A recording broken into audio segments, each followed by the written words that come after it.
係得意啊，叫身上嘅財神知多少。身上面嘅財神即係附身人，係啦，定黐咗喺我身上面嘅。係啦，因為咧我哋咧就預告咗一個題目咧，就叫做由頭講到落腳趾尾冇錯啊嘛，係咪先？咁所以今日咧我哋開始咧就講呢個題目啦，叫由頭講到落腳趾尾。大家都要拎住塊鏡啦，係啦一兩個小時，係啊，時間關係，我用電話啦。冇錯。係啦，咁啊第一樣嘢咧，我哋話睇一個人會唔會發達咧嚇，係咁啊當然喺呢個面相上啊各方面咧都係好容易睇得到。其實有一樣嘢就係兩位就係你哋嘅身上面，我哋唔好講個頭殼頂先，成身啊有冇一個位置或者有一樣嘢係異於常人嘅咧？異於常人嘅意思就係即係好快已經即係出咗位。咁我有冇？有係我隻耳仔咧，由細到大咧都俾啲同學仔笑我係外星人嘅。哦，我隻耳仔係叫閃撲耳啊！係啊，閃撲啊，係啊，呢個地方會尖，係代表呢個人咧係有智慧同埋有古靈精怪嘅思維，好準啊，師傅。通常係異路功名，亦即係話咧唔可以走正路嘅，係啊，唔啱我走嘅正路，彎路。同我媽咪講啊，係咁呢個咧就叫閃撲耳，係啊，閃撲耳咧就好恐怖啊隻耳仔，係啊，好似崩咗咁噶。但係閃撲耳有一樣嘢唔好咧，就係代表咧就係第8歲到呢一個14歲。過咗啦，即係7歲一隻耳啦。啱過咗。咁嗰隻通常係8歲或者係1歲8歲，8歲到14歲嗰段時間咧，父母比較容易吵鬧交，甚至於離婚嘅。咁呢樣嘢就唔知係咪你私隱啊？係。但係咧，另外要睇多樣嘢，就叫做黃毛額上旋，就父母咧。就鬧交或者身體不全嗱，咁我哋阿林嘅頭先講咗耳仔爆咗啦，咁我哋就睇下佢呢個，哎呀真係喎，有冇睇到呢個地方啊？呢個地方就叫黃毛額上旋。哦，咁父母有少少唔開心，咁係咪14歲之前父母有啲問題？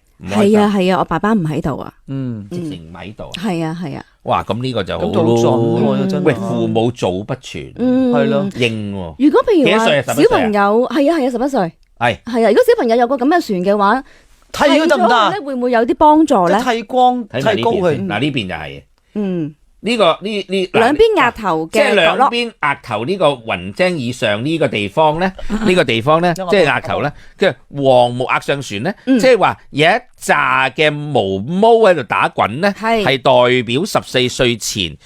哇！個上書直父母早不全嘅，即係一個唔喺度，你就係父親11歲，係啊係11歲。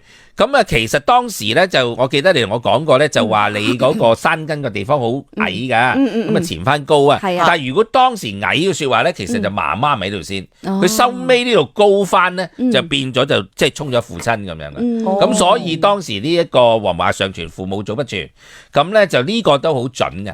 咁咧就所以通常睇個人咧會唔會富貴發達咧？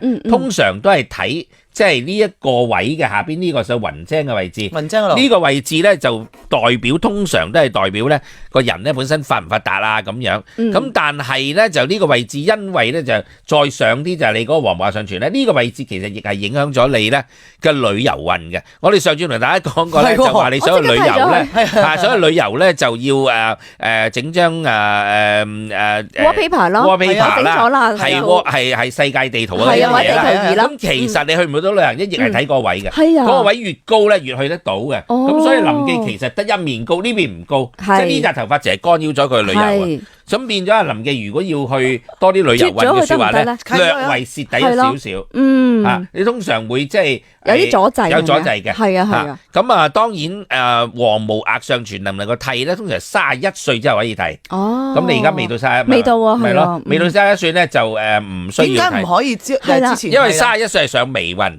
咁所以呢個係31歲前嘅運嚟嘅，咁即係31歲之後就31歲就可以剃啦咁樣啊。而且你會剃咗會好肉酸嘅嗰笪嘢。咁所以呢個咧就係我哋上學上邊咧即係。咁我想問有啲人咧咪 M 字額嗰啲咪成日去旅行？ M 字額咧就頻撲。頻撲唔係女啊，又太勞碌啦。M 字額咧，嗰個 M 字咧，呢個又叫富士額，富士好似叫富士山嗰種。係啊。咁啊，逢親呢個地方有個啄咧，就代表忙啦。咁啊，江美儀最近忙咧，嗱開始有個啄走咗出嚟，亦即係代表最近咧，你可能要走埠啊，或者呢個啄咗好耐。喂，你走埠好似話最近你翻大陸演話劇啊嗰啲啦，咁咧就會個啄噶啦。咁如果如果你唔想咁頻撲咧，通常嚟講就將個啄咧整平佢。通常咧呢個啄係影咗31歲前嘅。嗱，林嘅細過你啊，你又好型啊。咁即係話咧，嗰個啄如果啄住咧31歲前冇運。咁即係話咧，你自己諗翻31歲前咧，你係未入運嘅，你係31歲之後先入運。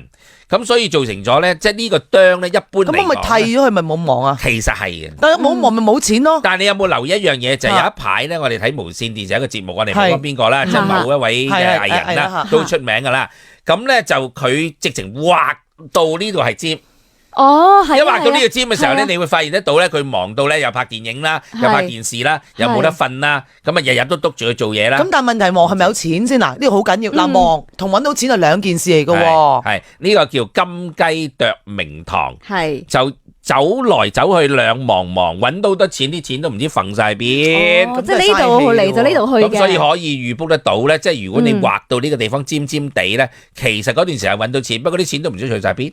我識個女仔直情直頭髮直咗個啄出嚟啊！係啦，咁所以其實第一個教大家嘅富有嘅密碼，亦即係身上嘅財神咧，第一樣嘢其實盡可能係唔好有呢個金雞啄明堂呢個啄，呢個直情係金雞嗰隻嘴嚟嘅，啄住佢係啦，直情係最好唔好。咁跟住落嚟咧就要數牙咯喎，嗱數牙好嗨啊！翻嚟同大家講下要數下啲牙同啲富有財神有咩關係啦。好啦，咁啊牙齒咧就同係叫身上財神，係啊，咁啊有一樣嘢咧就兩位即刻可以攞條脷而家自己喺裏邊，我數咗啦，咁咧就係俾個數你32隻以上嘅就係叫財神牙。哎呀，咁而家你數到超過32隻咧，其實一隻牙裏邊咧而家稱下而家個時運咧就大概係1億以上。哇！所以牙基本上咧，原來咧其實係越多咧越好嘅，但係就唔可以隻牙咧係好細隻，嗰啲叫老鼠牙。係啊。通常啲人啲牙好細隻嘅咧，叫老鼠牙咧，通常都係會比較係小氣啲，同埋咧會蠱惑啲，同埋會陰濕啲。所以通常我哋係中意好似阿美儀嗰啲咁嘅牙。你呢啲牙咧叫長壽牙，即係夠長夠大隻。係啦，咁但係咧，如果咧係好容易俾人見到你嘅牙嘅說話咧，係代表你呢個人比較開放，同埋比較係容易係同人親近。咁所以通常我哋咧就會教嗰啲男仔咧追女仔啦。係就追呢啲啦，係咪？係啦，特別你中意去夜店嗰啲，佢話喂有幾個女仔喺度，我想去追邊個快追啲咧？你睇下邊個嘅牙齒好容易見到嘅，甚至你好容易見到嘅牙肉嗰啲咧，直成嗰啲係主動咧，投懷痛抱嘅。咁所以通常一見到個女仔，佢一見到牙肉咧，唉，你呢個有實俾人呃啊嘅意思，即係佢好容易就去投懷送抱啦嘛，好開放啦嘛。咁所以通常嚟講，你即係講亦都唔係好容易見到你嘅牙咧，係代表你嘅人比較內斂啲，同埋唔俾你去揭示到個內心世界。係咪男女都係？男女都係。OK，咁所以你話係好與唔好咧，就唔可以話好與唔好。只不過喺上就話32隻牙以上咧，而係大牙咧，咁通常嚟講嗰啲人咧，一般都係比較發啲咁樣嘅。咁咧呢個而家唔發啦。你可唔可以公布俾我哋聽？其實咧，江美儀有幾多隻牙咧？我原本真係32隻牙。哎呀，真係啊！我真係，但因為我細嗰陣時咧，你知我啲牙幾大隻噶啦，我就好肉酸啊，棚牙又哨牙啦，又歪晒去太大隻，咁我就剝咗4隻牙去箍，所以我而家28隻嘅。